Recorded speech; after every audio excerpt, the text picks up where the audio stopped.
ओम शांति। आज बाबा के 30 तारीख के महावाक्य सुनते हैं। बाबा ने कहा, मीठे बच्चे, तुम अभी शांति धाम सुख धाम में जाने के लिए ईश्वरीय धाम में बैठे। यह सत का संग है जहां तुम पुरुषोत्तम बन रहे हो। प्रश्न है आज का, तुम बच्चे बाप से भी ऊंच हो, नीच नहीं कैसे?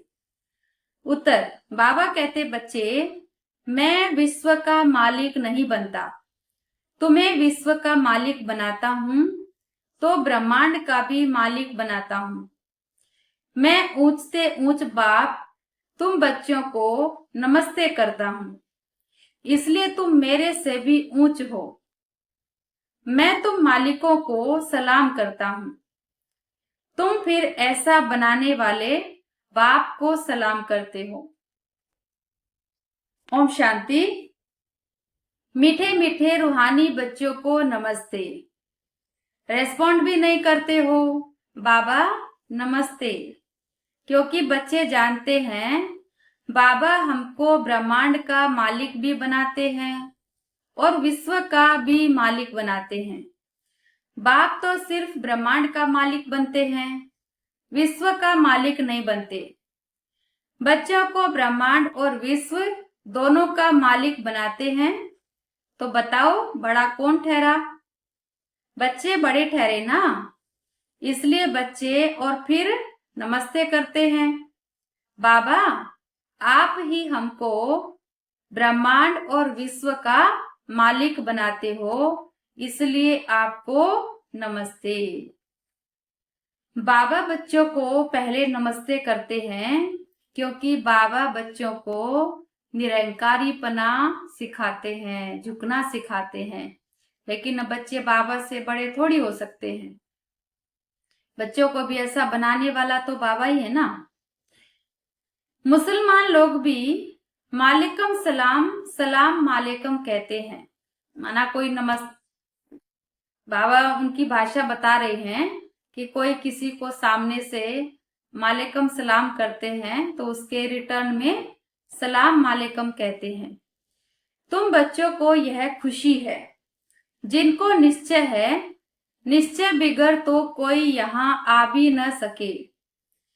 यहाँ जो आते हैं वह जानते हैं हम कोई मनुष्य गुरु के पास नहीं जाते हैं। मनुष्य बाप के पास, टीचर के पास व मनुष्य गुरु के पास नहीं जाते।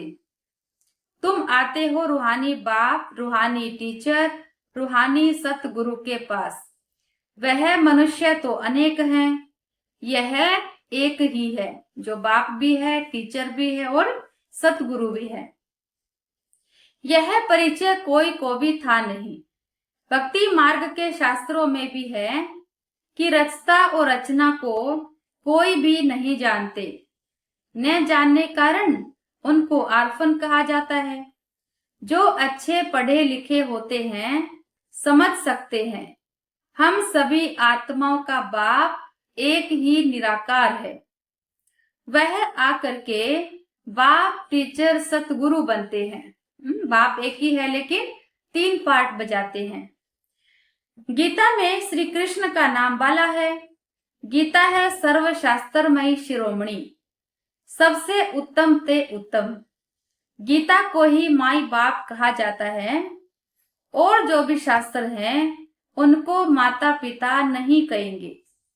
श्रीमद् भगवत गीता माता गाई जाती है। बाबा कहते हैं, श्रीमद् भगवत गीता माता गाई जाती है। भगवान के मुख कमल से निकली हुई गीता का ज्ञान। ऊंच से ऊंच बाप है तो जरूर ऊंच से ऊंच की ही गाई हुई गीता हो गई क्रिएटर। बाकी सब शास्त्र हैं उनके पत्ते, क्रिएशन। रचना से कभी वर्षा मिल न सके, अगर मिलेगा भी तो अल्पकाल के लिए।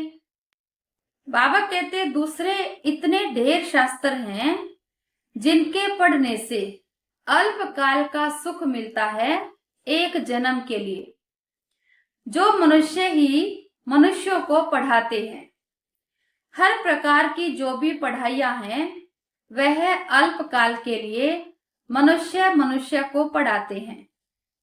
अल्पकाल का सुख मिला, फिर दूसरे जन्म में दूसरी पढ़ाई पढ़नी पड़े, ऐसे तो है नहीं इस जन्म में पढ़ा तो अगले जन्म में वही काम आ जाएगी, नहीं, दोबारा फिर पढ़ना पड़ेगा। यहाँ तो एक निराकार बाप ही है जो 21 जन्मों के लिए वर्षा देते हैं।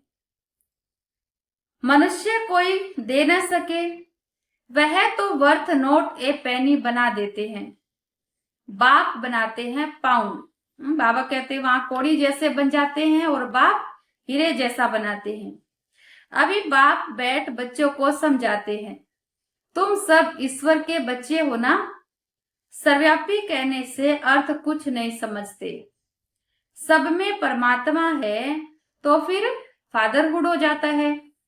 जो ये कहते हैं कि भगवान तो सबके अंदर है, तो माना सब भगवान हो गए, सब बाप हो गए, और सभी बाप हो गए तो फिर वर्षा कौन देगा और किसको मिलेगा। तो बाबा कहते फादर ही फादर, तो फिर वर्षा कहाँ से मिले। कौन के दुख कौन हरे, पाप को ही दुख हरता सुख करता कहा जाता है। फादर ही फादर का तो कोई अर्थ ही नहीं निकलता।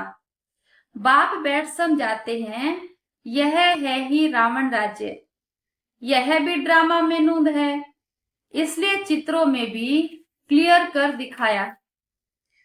तुम बच्चों की बुद्धि में है, हम पुरुषोत्तम संगम युग पर हैं। बाप पुरुषोत्तम बनाने आए हुए हैं। जैसे बैरिस्ट्री डॉक्टरी आदि पढ़ते हैं, जिससे मर्तबा पाते हैं, समझते हैं इस पढ़ाई से हम फलाना बनूंगा। यहाँ तुम सत्य के संग में बैठे, जिससे तुम सुख धाम में जाते। सत धाम भी दो हैं, एक सुख धाम, दूसरा शांति धाम, जहां आत्मा सुख चैन में रहती है। यह है ईश्वर का धाम। बाप रचता है ना, जो बाप द्वारा समझकर होशियार होते जाते हैं, उनका कर्तव्य है सर्विस करना। बाबा कहते जो बच्चों ने ज्ञान समझ लिया तो अब उनका काम है औरों को भी बाबा का परिचय देना, सेवा करना। बाप कहेंगे तुम अभी समझकर होशियार हुए हो तो शिव के मंदिर में जाकर समझाओ। उन्हें बोलो इस पर फल फूल मक्खन घी अख के फूल गुलाब के फूल वैरायटी क्यों चढ़ाते हो। कृष्ण के मंदिर में अख के फूल नहीं चढ़ाते हैं, वहां बहुत अच्छे खुशबूदार फूल ले जाते हैं। शिव के आगे अख के फूल तो गुलाब के फूल भी चढ़ाते हैं। अर्थ तो कोई जानते नहीं, क्यों चढ़ाते हैं शिव के ऊपर अक धतूरा, क्योंकि परमात्मा हमारे अंदर की सारी कड़वाहट को हर लेता है। मनुष्य आत्माओं के अंदर जो विकार के कारण कड़वाहट आ गई है, भगवान उस सारे विष को जहर को हर लेता है और गुलाब जैसा सतो प्रधान पावन बना देता है। इसलिए अक भी चढ़ाते हैं और गुलाब का फूल भी चढ़ाते हैं। बाबा कहते इस समय तुम बच्चों को बाप पढ़ाते हैं, कोई मनुष्य नहीं पढ़ाते हैं, और सारी दुनिया में मनुष्यों को मनुष्य पढ़ाते हैं। तुम्हें भगवान पढ़ाते हैं। कोई मनुष्य को भगवान कदाचित नहीं कहा जाता। किसी भी मनुष्य को भगवान कहा नहीं जाता। लक्ष्मी नारायण को भी भगवान नहीं, उन्हें भी देवी देवता कहा जाता है। ब्रह्मा विष्णु शंकर को भी देवता कहेंगे। भगवान एक बाप ही है, वह है सभी आत्माओं का बाप। सभी कहते भी हैं हे परमपिता परमात्मा, उनका सच्चा सच्चा नाम है शिव, और तुम बच्चे हो शालिग्राम। पंडित लोग जब रुद्र यज्ञ रचते हैं तो शिव का बहुत बड़ा लिंग बनाते हैं, शिवलिंग जैसा बनाते हैं, और शालिग्राम छोटे छोटे बनाते हैं। शालिग्राम कहा जाता है आत्मा को, शिव कहा जाता है परमात्मा को, वह सभी का बाप है। हम सब हैं भाई भाई, एक बाप के बच्चे भाई भाई। कहते भी हैं ब्रदरहुड कि हम सब भाई भाई हैं। बाप के बच्चे हम भाई भाई हैं, फिर भाई बहन कैसे हुए? प्रजापिता ब्रह्मा के मुख से प्रजा रची जाती है, वह है ब्राह्मण और ब्राह्मणिया। हम प्रजापिता ब्रह्मा की संतान हैं, इसलिए बीके कहलाते हैं, अर्थात ब्रह्मा कुमार ब्रह्मा कुमारी। अच्छा, ब्रह्मा को किसने पैदा किया? भगवान ने। ब्रह्मा विष्णु शंकर, यह सब क्रिएशन है, शिव बाबा की रचना है। सूक्ष्म वतन की भी रचना हो गई।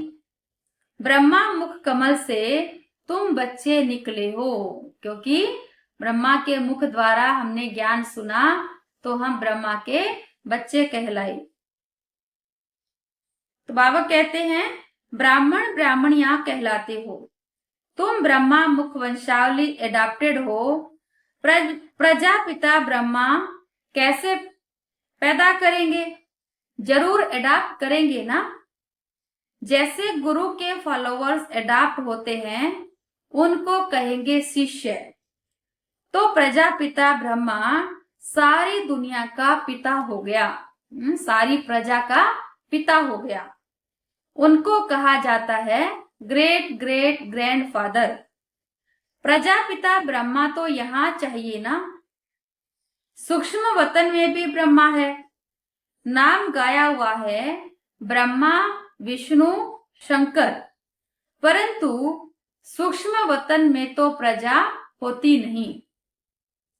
प्रजापिता ब्रह्मा कौन है? यह सब बाप बेट समझाते हैं। वह ब्राह्मण लोग भी अपने को ब्रह्मा की औलाद कहते हैं। अब ब्रह्मा कहाँ है? बाबा कहते हैं उनसे पूछें तो कि ब्रह्मा कहाँ है? तुम कहेंगे यह बैठे हैं, हमें तो पता है। वह कहेंगे होकर गया है। वह फिर अपने को पुजारी ब्राह्मण कहलाते हैं। अभी तुम तो प्रैक्टिकल में हो, हम तो अभी प्रैक्टिकल में ब्राह्मण हैं। प्रजापिता ब्रह्मा के बच्चे आपस में भाई बहन हो गए ना।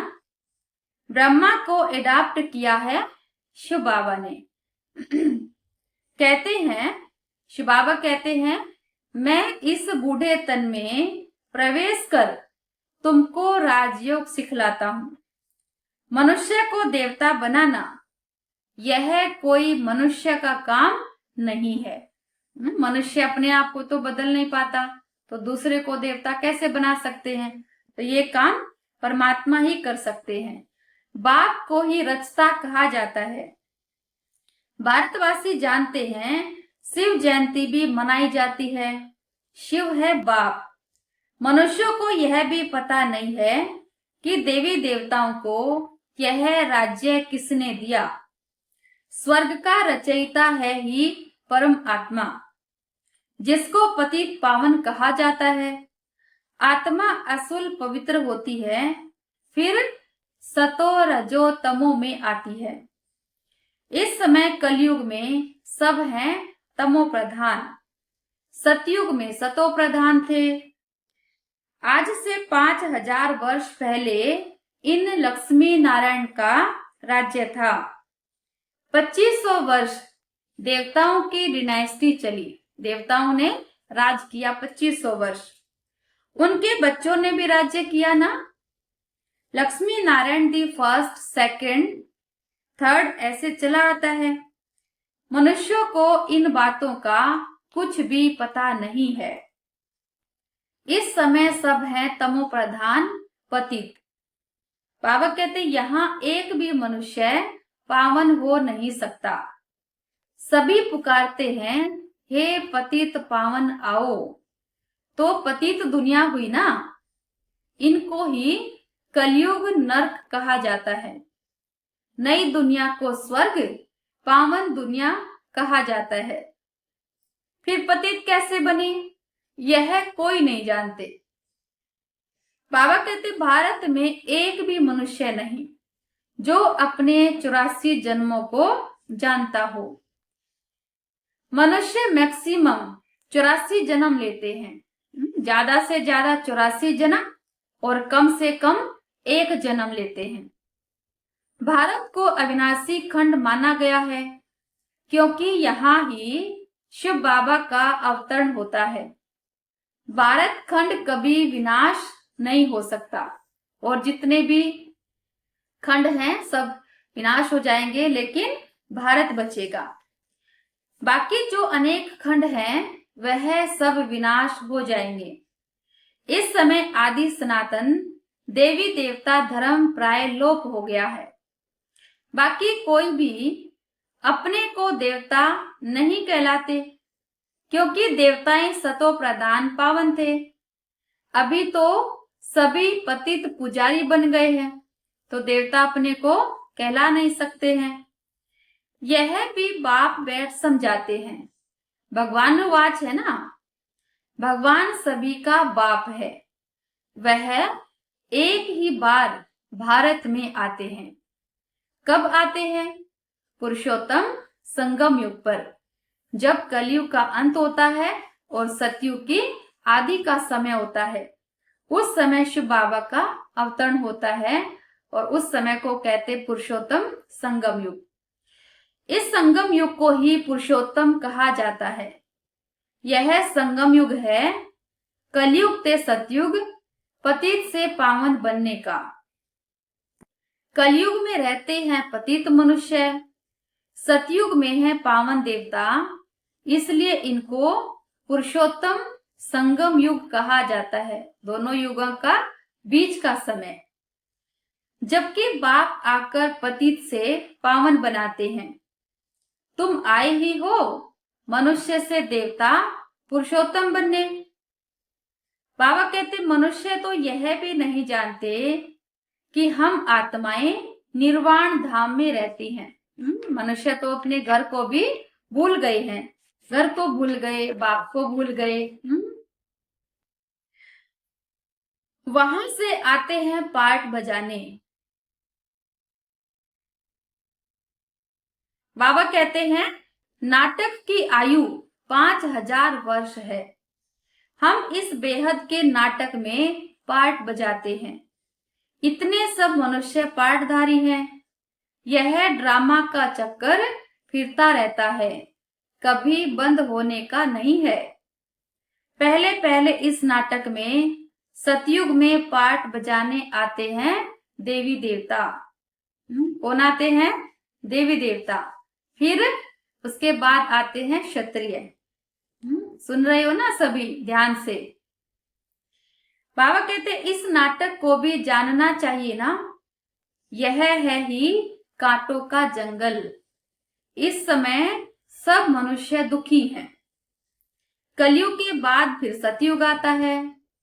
कलयुग में ढेर मनुष्य हैं। सतयुग में कितने होंगे? बहुत थोड़े। यहाँ जितनी जनसंख्या है वहां इतनी नहीं होगी, बहुत थोड़े होंगे। आदि सनातन सूर्यवंशी देवी देवता ही होंगे। यह पुरानी दुनिया अब बदलनी है। मनुष्य सृष्टि से फिर देवताओं की सृष्टि होगी। आदि सनातन देवी देवता धर्म था, परंतु अब अपने को देवता कहलाते नहीं हैं। अपने धर्म को ही भूल गए हैं। यह सिर्फ भारतवासी ही हैं जो अपने धर्म को भूल गए हैं। हिंदुस्तान में रहने कारण हिंदू धर्म कह देते हैं। बाबा कहते देवताएं तो पावन थे, यह है पतित, इसलिए अपने को देवता कहला नहीं सकते। देवताओं की पूजा करते रहते हैं, अपने को पापी नीच कहते हैं।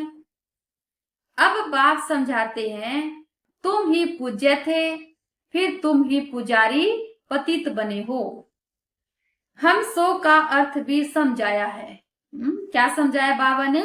हम सो पूज्य थे और हम सो पुजारी बन गए।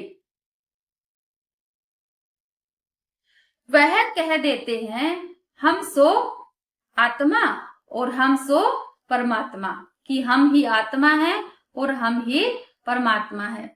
ऐसे कभी नहीं होता है, आत्मा अलग है और परमात्मा अलग है। आत्मा उस पिता परमात्मा की संतान है। बाबा कहते यह है झूठा अर्थ, हम सो आत्मा सो परमात्मा, यह झूठा अर्थ है। झूठी काया, झूठी माया, झूठा सब संसार। सतयुग में ऐसे नहीं कहेंगे, वहां झूठ होता नहीं है। सचखंड की स्थापना बाप करते हैं, झूठ खंड फिर रावण बनाते हैं। यह भी बाप आकर समझाते हैं, आत्मा क्या है, परमात्मा क्या है, यह भी कोई नहीं जानते। बाप कहते हैं तुम आत्मा बिंदी हो, तुम्हारे में 84 जन्मों का पाठ नूंदा हुआ है। हम आत्मा कैसी हैं यह कोई भी नहीं जानते। हम बैरिस्टर हैं, फलाना है, यह जानते हैं। देह का परिचय है तो है सभी को, लेकिन इस देह को चलाने वाली जो आत्मा है उसका परिचय नहीं है। बाकी आत्मा को एक भी नहीं जानते, बाप ही आकर पहचान देते हैं। बाबा कहते तुम्हारी आत्मा में 84 जन्मों का पाठ नूंदा हुआ है, जो कभी विनाश नहीं हो सकता। यही भारत गार्डन ऑफ फ्लावर था, फूलों का बगीचा था, दैवी बगीचा था। सुख ही सुख था, अभी दुख ही दुख है। यह बाप नॉलेज देते हैं। तुम बच्चे बाप द्वारा अभी नई नई बातें सुनते हो। सबसे नई बात है मनुष्य से, तुम्हें मनुष्य से देवता बनना है। बाबा कहते ये तुम्हारे लिए बहुत नई बात है। दुनिया वालों ने और बहुत सारी नॉलेज दी, बहुत सारी बातें हमें बताई, लेकिन देवता कैसे बन सकते हैं ये कोई नहीं बता पाया। तुम जानते हो मनुष्य से देवता बनने की पढ़ाई कोई मनुष्य नहीं पढ़ाते हैं, भगवान पढ़ाते हैं। उस भगवान को सर्वव्यापी कहना यह तो गाली देना है। जो भगवान इतना ऊंचा बनाते हैं उसको सर्वव्यापी कहना ये भगवान की ग्लानि करना है, गाली देना है। अब बाप समझाते हैं मैं हर 5000 वर्ष बाद आकर भारत को स्वर्ग बनाता हूँ। भगवान को इतनी गालियां देते हैं फिर भी भगवान आकर इस पतित दुनिया को फिर स्वर्ग बनाते हैं, तो इसलिए तो वो भगवान है। रावण नरक बनाते हैं, यह बातें दुनिया में और कोई नहीं जानते। बाप ही आकर तुमको मनुष्य से देवता बनाते हैं। गायन भी है मूत पलीती कपड़ धोए, वहां विकार होता नहीं। सतयुग में कोई विकार होता नहीं, वह है ही संपूर्ण निर्विकारी दुनिया। अभी है विशेष वर्ल्ड पतित दुनिया।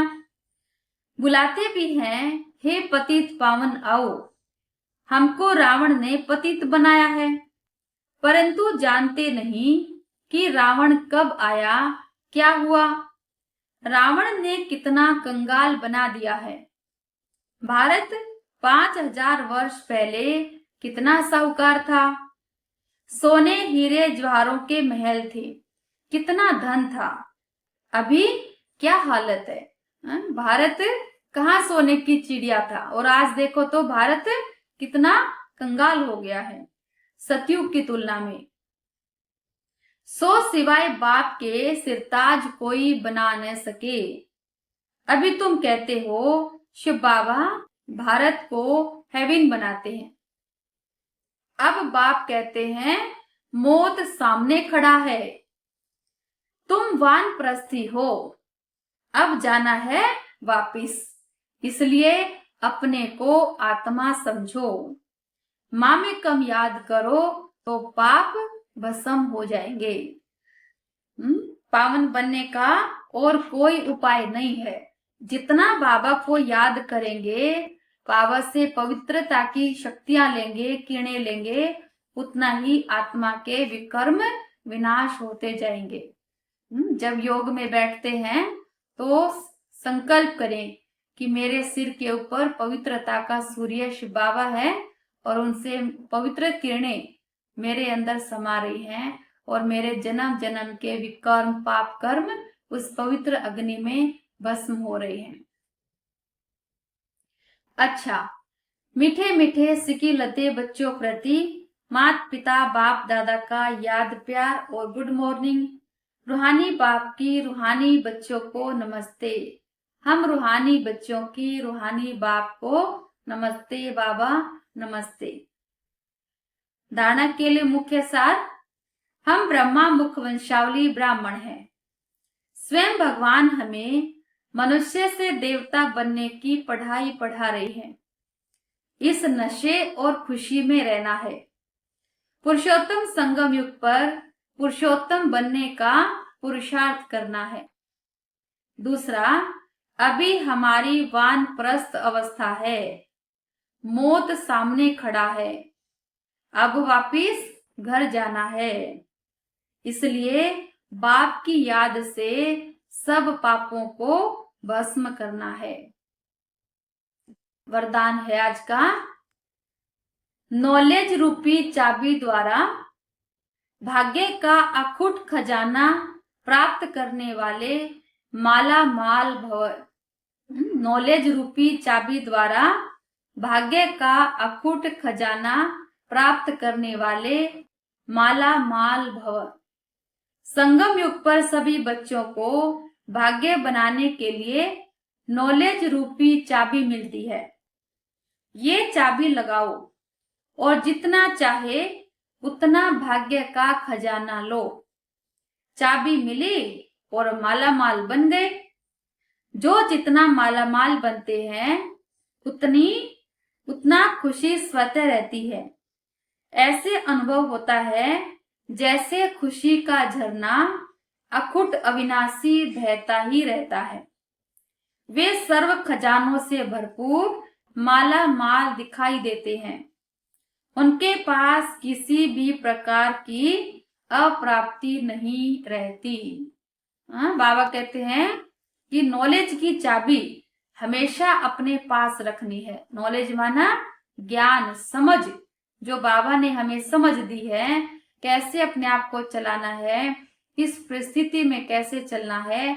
ये नॉलेज की चाबी जब हमारे पास होगी तो हम अखुट खजानों से माला माल बन जाएंगे।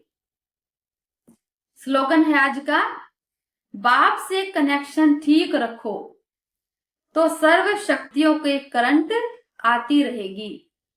बाप से कनेक्शन ठीक रखो तो सर्व शक्तियों की करंट आती रहेगी। अव्यक्त इशारे, रूहानी रॉयल्टी और प्यूरिटी की पर्सनालिटी धारण करो। जितनी पवित्रता है उतनी ब्राह्मण जीवन की पर्सनालिटी है। अगर पवित्रता कम तो पर्सनालिटी कम। यह प्योरिटी की पर्सनालिटी सेवा में भी सहज सफलता दिलाती है। लेकिन यदि एक विकार भी अंश मात्र है तो दूसरे साथी भी उसके साथ जरूर होंगे। जैसे पवित्रता का सुख शांति से गहरा संबंध है, ऐसे अपवित्रता का भी 5 विकारों से गहरा संबंध है। इसलिए कोई भी विकार का अंश मात्र न रहे, तब कहेंगे पवित्रता की पर्सनालिटी द्वारा सेवा करने वाले। तो आज क्या याद रखेंगे? आज पूरा दिन नॉलेज की चाबी अपने पास रखनी है ना। आज सुबह से लेकर शाम तक देखना कि कितना मैंने नॉलेज को, ज्ञान को अप्लाई किया, कितना मैंने ज्ञान को प्रैक्टिकल धारण किया। तो आज पूरा दिन के लिए चाबी अपने पास रखनी है और शाम तक देखना माला माल हो जाएंगे। खुशी मिलेगी, शक्ति मिलेगी, सुख मिलेगा, संतुष्टता मिलेगी। अच्छा, ओम शांति।